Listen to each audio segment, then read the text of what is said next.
Good morning, my dear students. Today we are continuing with our DP Chapter 3 Constitutional Design. Students, in our previous lecture, we were studied about the Constitution. Why do we need a Constitution and a making of the Indian Constitution?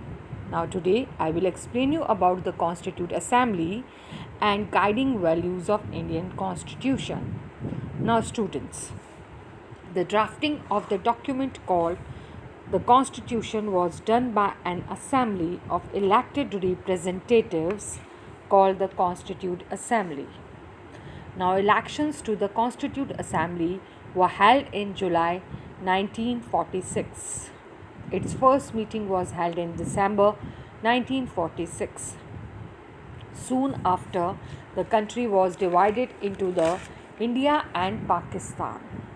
The Constitute Assembly was also divided into the Constitute Assembly of India and that of Pakistan. The Constitute Assembly that wrote the Indian Constitution had 299 members. The Assembly adopted the Constitution on 26 November 1949, but it came into effect on 26 January 1950. To mark this day, we celebrate January 26 as a Republic Day every year. Now, students, why should we accept the Constitution made by this assembly more than a 50-year ago? Now, we have already noted one reason above. The Constitution does not reflect the views of its member alone. It expresses a broad consensus of its time. Many countries of the world have had to rewrite their constitution afresh because the basic rules were not accepted to all the major social groups or political parties. In some other countries, the constitution exists as a mere piece of paper. No one actually follows it. The experience of our constitution is different. Over the last half a century, several groups have questioned some provision of the Constitution, but no large social group or political party has ever questioned the legitimacy of the Constitution itself. Now, student, the second reason for accepting the Constitution is that the Constitute Assembly represented the people of India. There was no universal adult franchise at that time. So, the Constitute Assembly could not have been chosen directly by all the people of India. It was elected mainly by the members of the existing provisional legislatures that we mentioned above. This ensured a fair geographical share of members from all the regions of the country. Now, the assembly was dominated by the Indian National Congress, the party that led Indian freedom struggle.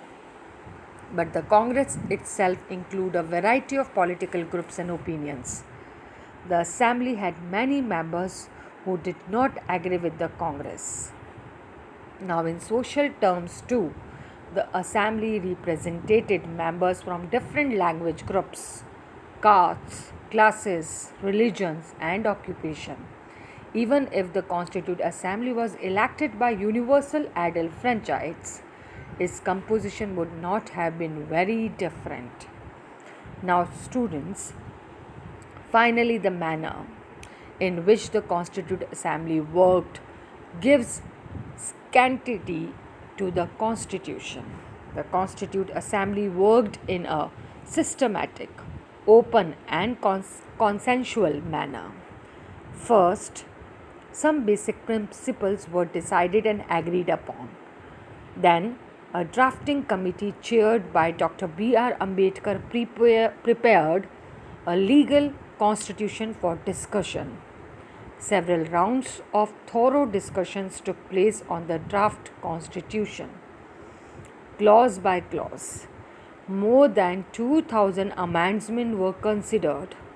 The members deliberated for 114 days, spread over 3 years.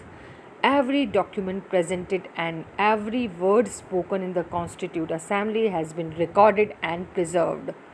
These are called Constitute Assembly debates.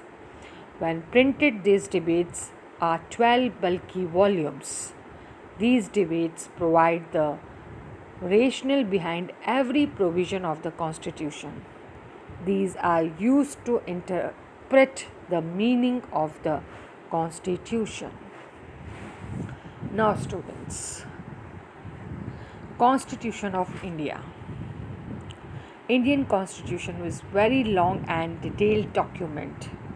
Amendment quite regularly to keep updated. It lays down a procedure from choosing person to govern the country. It defines who will have how much power to take decision. It also puts limits to what the government can do by providing some rights to the citizens that cannot be violated. Now, students, guiding values of Indian Constitution. Now, at this stage, let us begin by understanding the overall philosophy of what our Constitution is all about. We can do this in two ways. We can understand it by reading the views of some of our major leaders on our Constitution. But it is equally important to read what the Constitution says about its own philosophy. This is what the preamble to the Constitution does. Now, the dream and the promises. Some of you may have noticed a name missing from the sketches of the makers of the Constitution, Mahatma Gandhi. He was not a member of Constituent Assembly. Yet there were many members who followed his vision. Year ago, writing in his magazine Young India 1931, he had spelled out what he wanted the Constitution to do. Now, this dream of an India that has eliminated inequality was shared by Dr. B.R. Ambedkar, who played a key role in the making of Constitution, but he had a different understanding of how inequalities could be removed.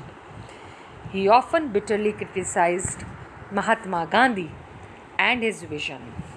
In his concluding speech to the Constituent Assembly, he stated his anxiety very clearly. Now, finally, let us turn to Jawaharlal Nehru, giving his famous speech to the Constituent Assembly at the stroke of midnight on 15th August 1947. Jawaharlal Nehru wanted equality of opportunity to all, and of poverty and ignorance and control of disease in our country. He wanted all responsible persons to dedicate themselves to the service of society. Dr. B.R. Ambedkar, the chairman of drafting committee of the Constitution, wanted political and social economy equality for all. He feared that if we deny equality in social and economic life for long, democracy will be in a great danger. Thank you, students.